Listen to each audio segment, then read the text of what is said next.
नमस्कार मित्रांनो. नमस्कार. खरं तर आज आपण निळवंडे धरणाच्या आतील परिसरामध्ये फिरण्यासाठी आलेलो आहोत आणि इथे एक मंकला नावाचा खेळ आहे, तोही आपण बघणार आहोत.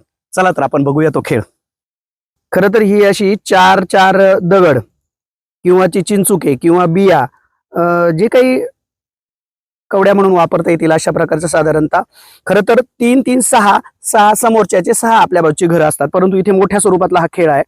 अशा पद्धतीचे स्टोन किंवा आपले खेळाडू, ज्याला आता इकडे खरं तर सातपाटी किंवा मंकला किंवा याला जनावरं राखणारे जे गुराखी आहेत गायचाळा असं म्हणत असायचे. आणि तशाच पद्धतीने प्रतिस्पर्ध्याचे देखील असे त्याची ही कवड्या असायच्या किंवा त्याला आपण गायी म्हणूया, त्याच्या या गायी असायच्या.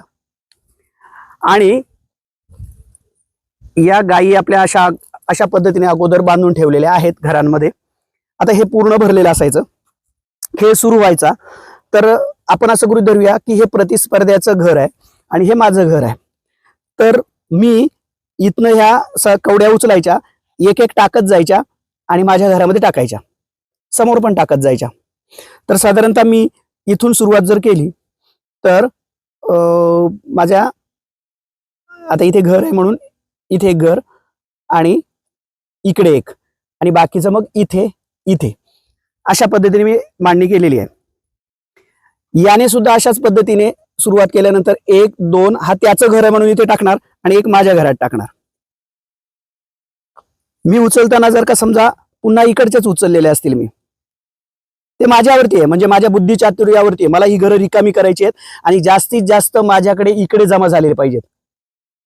तर समजा हे जे मी इथे टाकलेलं होतं, इथे 2, 3, 4, 5 त्याने सुद्धा तसंच उचलायचं आहे. आणि उचलता उचलता मी जेव्हा माझ्या इथपर्यंत येईल आणि समजा मी इकडे वाटत असेल तर इथे याच्या घरात टाकणार नाही, इकडेच टाकणार.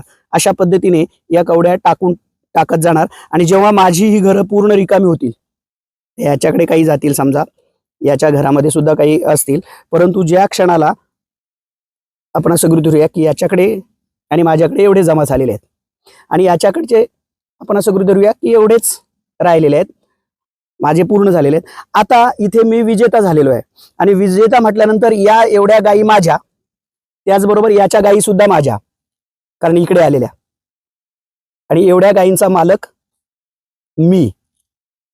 अशा पद्धतीने हा खेळ पुन्हा खेळला जायचा. दिवसभर खेळ खेळला जात असायचा. करमणुकीचं दुसरं साधन नव्हतं. पाऊस पडला तरी पावसाचं पाणी ओघळून जायचं आणि इथे खेळाडूंना कुठल्याही प्रकारचा व्यत्यय यायचा नाही. झुंजारमाचीमध्ये आमचे बंधू राजेंद्र पंढरीनाथ आभाळे यांनी या खेळाचा शोध लावलाय, म्हणजे इथे आहे याचा शोध लावलेला आहे आणि खूपच सुरेख आहे.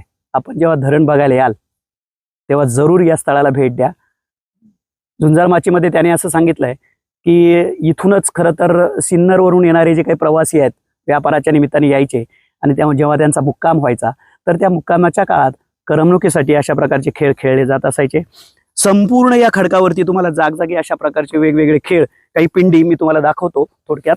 या खेळाच्या बाजूला इथे बघा, इथे पिंड आहे, इकडे पिंड आहे, आजूबाजूला सगळ्या पिंडी दिसतील तुम्हाला, इकडे देखील पिंड आहे. या संपूर्ण खडकावरती जागजागी इथे बघा, इथे पण आपल्याला अशा प्रकारची पिंड दिसते. कदाचित सुरक्षित राहावी, कुणी या परिसरामध्ये खराब करू नये किंवा कुणी याचा गैरवापर करू नये, त्यामुळे कदाचित अशा प्रकारचा या सगळ्या पिंडी बनवलेल्या असाव्यात. फार सुरेख असा खेळ आहे.